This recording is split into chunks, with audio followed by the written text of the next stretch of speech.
Hello, welcome to Tuesday's Not Today with me, Al Boo. Thank you for being here. This is what's happening on today's show. First, we're going to be hearing why a recently refurbished Nottingham paddling pool has had to temporarily close just weeks after it reopened for families. We had a police report that said that there was multiple debris in the pool and in the surrounding area, and it included broken glass. And as such, we have to close down and make safety checks. We'll have more on that shortly for you, and we'll hear how a hot meals and homework programme at a Nottingham Education Trust has won big with an award. The Janogly Learning Trust programme is supporting school children with hot food and encouraging them to complete their schoolwork, and it's been working with an international charity on the project. We'll hear from the University of Nottingham as well, all about an exciting project to get students from disadvantaged backgrounds into artificial intelligence. A group of students from across the UK will take part in a new summer internship to learn more about the new technology, and it's all in partnership with Google. Find out more about that later on for you, and we'll also hear how a Nottinghamshire Police Community Kicks tournament has brought communities together to improve the lives of young people and build relationships with the force. Young people are our future, and breaking down those stereotypes, breaking down barriers that they may have with the police, and earning that genuine trust and confidence so that we develop that it is a genuine trust. That's going to kick off a Sport Roundup, which also includes the first official interview with Mansfield's Joe Gardner. He's joined on a season-long loan from Forest. Yeah, really looking forward to it, to get first game with the lads. Should be a good game. Even today was just telling me a few things on the pitch and what I can improve on and what I can work on. There you go, we've got that and loads more coming up just for you. First then, a city-run paddling pool has been temporarily closed because of vandals. The beloved Victoria Embankment paddling pool was finally reopened earlier this year after a £750,000 refurbishment. Now though, less than just 2 months later, it's been closed while the City Council assesses damages to it. And that all comes after other sites run by the authority have experienced similar malicious acts. Jack Sims has got more. A beloved city pool, closed because of mindless vandalism. The Victoria Embankment paddling pool has been a popular site for splashes and smiles for more than 100 years. Although the pool was closed for a number of years due to refurbishment works, it has returned in a big way, with Nottingham City Council saying it has been hugely popular during the 3 heat waves that the UK has experienced. But this Monday, the council announced the site would be temporarily closed to the public due to damage and antisocial behaviour. This comes as other City Council-run sites have experienced spates of antisocial behaviour, such as the Arboretum Park, which had its plants and iconic bell stolen earlier this year. The authority says crimes like these come with a hidden cost that takes its toll not just on their finances, but on the staff too. We're always devastated when anything like this happens because it doesn't just cost money, it costs time, resource. There is a wider impact of the fact that we do what we do for everybody's enjoyment, and we know that that will be limited if vandalism takes place or theft takes place. And sadly we have had a number of incidences this year. For whatever reason, we try to do whatever we can to replace or to mend, but sometimes that's not always possible because the funding simply isn't there. It's really difficult because all of our sites are free to entry, and as they should be. We welcome visitors, city residents and beyond. The paddling pool has certainly drawn visitors from a wider area than just the city. But what we have to do is just try to make our sites as secure as possible, where possible. We also spoke with visitors to the areas about their thoughts on the vandalism. I've seen a lot of families and small children enjoying the swimming pool, and I felt like it brought the community together. I think it's poor. It's taken away that community feel, taken away activities for children to do.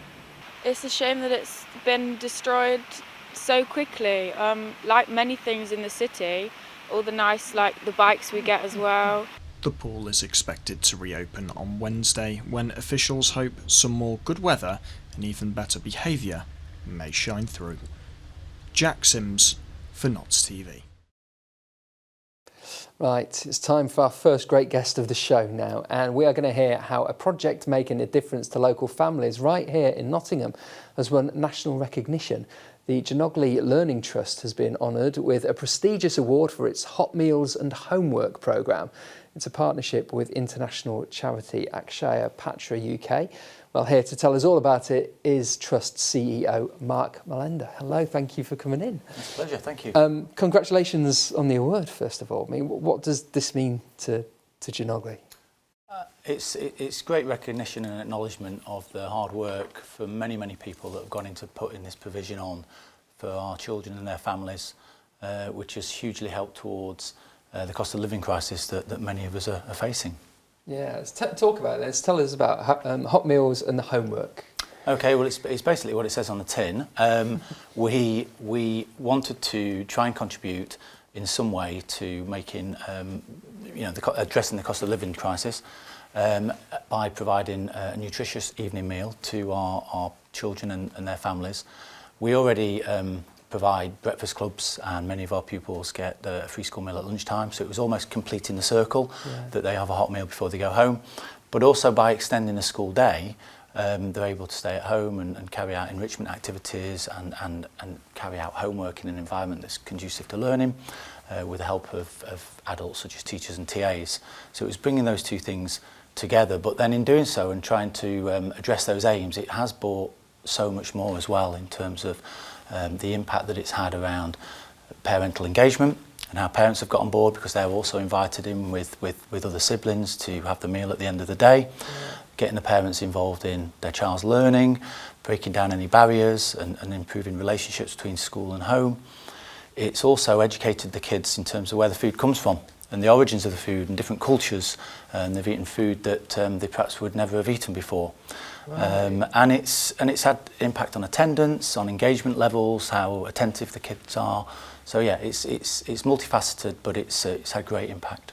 Well, so you say it's multifaceted and it has all these knock-on effects. I mean, what were any of those the intention when you started? What was that initial intention? To be honest, no. The main intention was just addressing or trying to help address that cost of living, and also to try and engage children further in their studies by extending the day. But very quickly we saw other gains that could be made in getting the parents to help with homework and talking to them about how they can help with homework and just getting people across the threshold that perhaps didn't often come across the threshold. It's hard. I've got a 5-year-old and an 8-year-old, and it's hard doing homework anyway.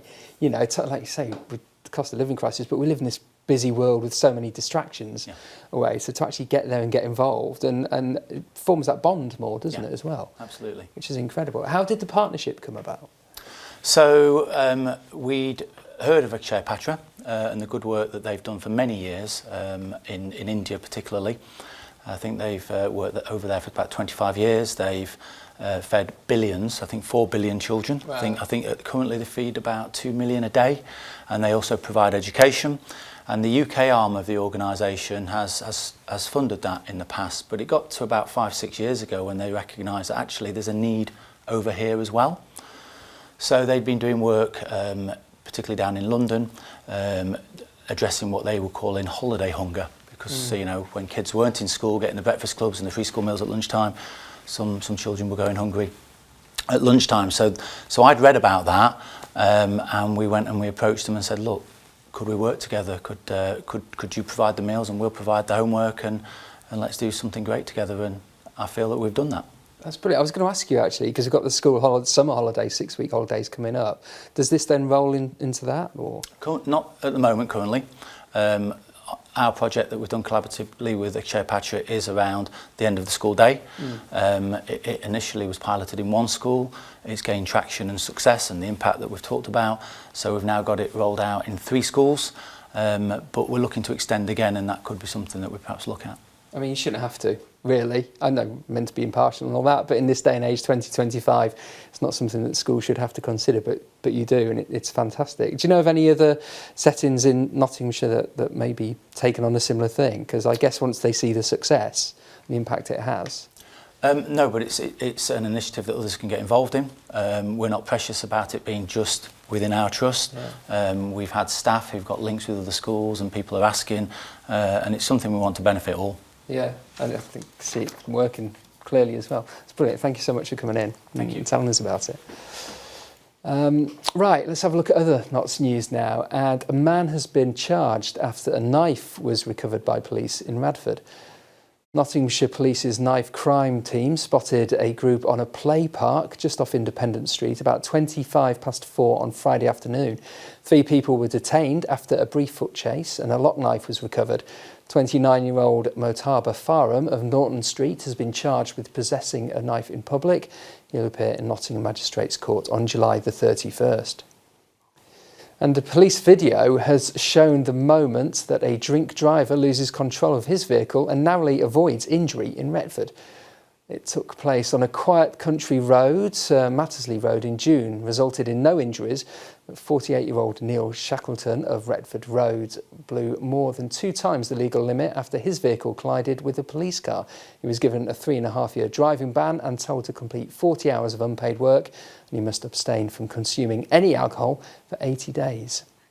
Right, still to come, we're going to be looking at all the action from the pre-season friendlies that are going on at the moment. We'll also hear how some students will work with the University of Nottingham to learn more about artificial intelligence. It's all coming up just for you. Don't go anywhere. See you soon.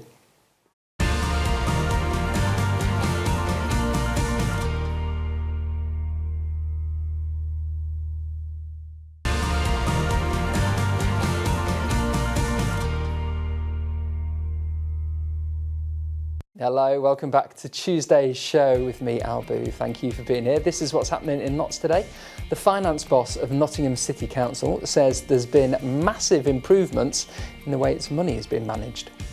The Labour-led authority effectively declared itself bankrupt in November 2023, and it's managed to underspend on its finances by more than £33 million in the previous financial year.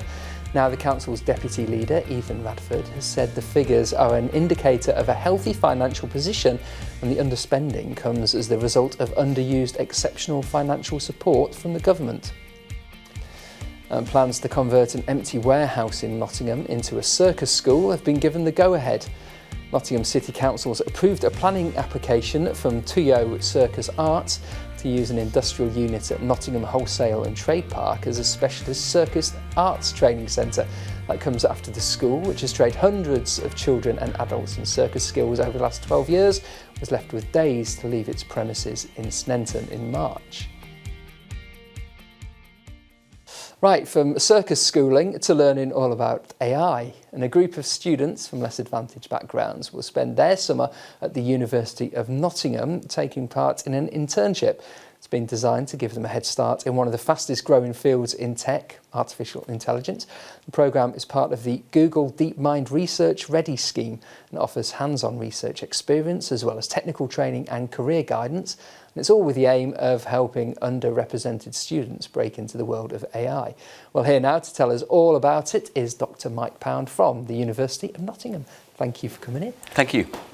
So yeah, tell us about the initiative then. What's going to be happening? Yeah, I mean, it's something I wish had existed when I was a student. Right? Sure, yeah. So it's a summer of seminars and lectures and hands-on activities and also individual self-led projects all around learning about how modern AI works, with a view to skilling up these students to be able to enter either academia or enter industry as experts in AI, right? Of course, which is what the country needs. Yeah, and which is where everything's going now. Yeah, well, yeah, indeed. Yeah, for all that AI is taking our jobs, it's not, but you know, it's useful to know about, isn't it? Yeah, I mean, I don't think AI is taking our jobs, so No. we can all calm down and not worry about that too much. But on the other hand, it is proving quite useful. It can make people more efficient, and knowing how to use AI to train the models, how to build systems that use AI is only going to be a more valuable skill in the future, right? So this is great for those students. Yeah, absolutely. When we talk about underrepresented students then, who are we talking about? So this would be, you know, students from minority ethnic backgrounds, or perhaps students who have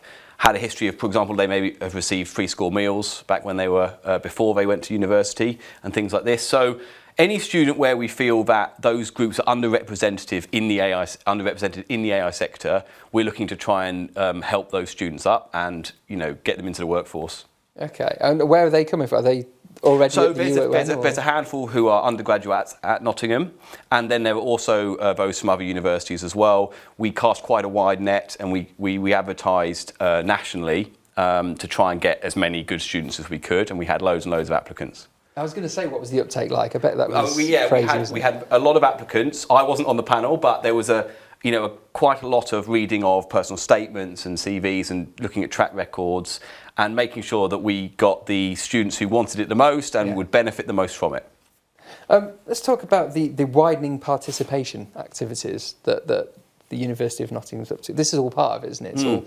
Well, yeah, so widening participation is about trying to make sure, and this is particularly the case for computer science, trying to make sure that as many people have access to some of these technologies as possible, right? So, for example, at Nottingham we have some very high-powered computers that are necessary to run AI models. Not everyone has access to those computers, and they get access on programs like this, right? And so this is something that's really important to those of us that work in academia, to try and get our subjects that we're really passionate about in front of as many people as possible, and make sure that no one feels that this isn't a subject they could do if they wanted to. Yeah, and doing it properly, you need the tools to do the job. You need the tools, yeah. It's a demanding task, and so we've given the students access to some pretty good hardware to make sure that they can do what they want to do. That's amazing. So you're working with Google, obviously, which is a huge thing. Google run the scheme. And we're working with Google and the Royal Academy of Engineering and the HG Foundation. The training is mostly run by academics at Nottingham, including myself. But we also are bringing in visiting speakers and things like this to try and diversify the kind of expertise that these students are exposed to, right? And because there isn't just one type of AI, we want them to see lots of different areas, and they can find what they like and what they don't like and where they want to go.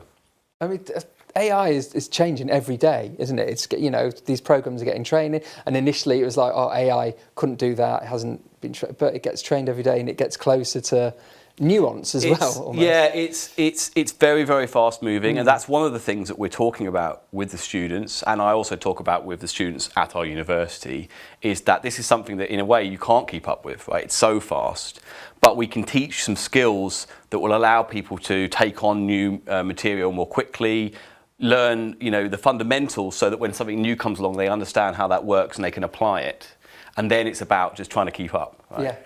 I think AI is our friend if we use it right as well. Absolutely, My dad is like, AI, no, I don't need it. Alexa, turn on the hall light. All that that's sort of right. stuff. It's really useful, and it needs to be used with care, right? It's very easy to find times where it hasn't been used carefully, right? And so that's something we really focus on. So we're doing a lot of training as part of the course on things like ethical training and sustainable and stuff like this, right? It's really, really important. Yeah. It's such a great incentive. And when's it all happening? So it's happening right now. The first week of training was a couple of weeks ago, and now the students are doing their projects, and then we have regular seminars, and then we'll end with a big showcase where they present what they've done and they present posters, and we can all go and see all the fantastic stuff that they've achieved. How exciting. That's brilliant. It's happening here in our city. That's right. Thank you. Thanks, Mike. Right, we'll stay with positive action for young people now, right here in our city, because a grassroots football event for young people across Notts saw more than 400 players and 43 teams come together with the police. Teams of boys and girls and mixed groups aged between 9 and 14 took part in 118 seven-a-side matches in an event organised by Nottinghamshire Police. The event educates young people on how to keep themselves safe in the community, and in a new video the force said it'll help with early intervention and prevent crime and disorder in the city and the county. So this is Community Kicks 2025. This is all about bringing communities, young people together through the power of sport. So today is essentially a youth football tournament. We've got around 118 football matches today, and from that it's obviously brought lots and lots of people, their families, their friends together. Young people are our future, and breaking down those stereotypes, breaking down barriers that they may have with the police, and earning that genuine trust and confidence so that we develop that it is a genuine trust, so that young people know the police are here to help them. We've also also got our virtual decisions partners that have come down. That's all about knife crime awareness. That's learning consequences of carrying knives. We're also doing education on domestic violence. In addition to that, we've got partners like Nottingham Forest Community Trust who brought their inflatable goals here today just to make it a really fun educational day for all. Today's going really well. We've got about 400 young people competing today. They're absolutely loving it. They're loving all the engagement side of it. The football tournament is going to be absolutely brilliant today, and genuinely families are really just having a good time. That's what it's all about, bringing everybody together and really enjoying themselves while also learning, the consequences of some serious offences that may take place out there and diverting people away from negative influences. Right, let's stay with football because Mansfield Town have signed 20-year-old Forest youngster Joe Gardner on a season-long loan. The forward can operate across the front three or as an attacking midfielder, and he becomes the second Forest loanee to join the Stags for the next season alongside defender Kyle McAdam. In his first interview for the club's media, Gardner said he's excited to properly play with his teammates and to learn from manager Nigel Clough. I like the style of play. I like the training ground, and it's pretty local, which is good. I can expect me to receive the ball nicely, drive at people and try to create chances. And well, all the players seem really nice, and yeah, it seems like a good group, so I'm looking forward to the season. Yeah, really looking forward to it, to get first game with the lads. It should be a good game. Even today he was just telling me a few things on the pitch and what I can improve on and what I can work on, and yeah, I've had some good conversations with him. Probably physically is the main difference between 21s and League One. Yeah, I'd say physically, and obviously playing in front of fans is really good. I can't wait to play at the One Call, and yeah, it should be a good season. Well, he'll get his first chance of minutes for the Stags this evening when they take on Sligo Rovers in Ireland. The Yellows are taking part in their third pre-season friendly so far. They've got a 6-0 victory over Retford Down and a 2-0 win over Macclesfield as well in their opening two games. After tonight, it's a clash with Championship side Middlesbrough at Field Mill on Saturday afternoon. Notts County are also in action tonight. They take on Stuttgarter Kickers at 6 p.m. The Magpies will round off their trip to Germany with a match against the fourth-tier outfit in Stuttgart. The Pies haven't had a great start to their pre-season or life under new head coach Martin Patterson. They did record the 1-0 win away at Alfreton at the start of the month, but then they went to Germany where they've lost 2-0 to Sarmstad and 4-0 to FC Kaiserslautern, leading to some frank comments from the head coach Patterson. In cricket, the Notts Outlaws warmed up for next month's Metro Bank One Day Cup with a thumping 160-run win over Lincolnshire in Cleethorpes. Matt Montgomery hammered a 75-ball 100 as the Outlaws racked up an imposing 379 for 6. Dane Schadendorf also blasted an unbeaten 65 runs off just 30 balls. The competition gets going on August the 5th and Notts take on Essex in their opening match at the John Fretwell Sporting Complex near Mansfield. Right, let's have a look at your picture of the day. It's a beautiful flower. It's from Rachel Hop. Thank you, Rachel. Your weather, it's been a bit soggy today, hasn't it? A wet one. That's that for now, though. After lows of 15 tonight, we are going to see highs of 24 tomorrow. The sun will be back out, slightly cloudy. And then 15 into Thursday, which is going up the charts again. 26 degrees on Thursday, back to what we call normal at the moment. That's good, isn't it? Getting ready for Splendour weekend. Right, Mark Dennison's with you tomorrow. I'll see you soon. Bye-bye.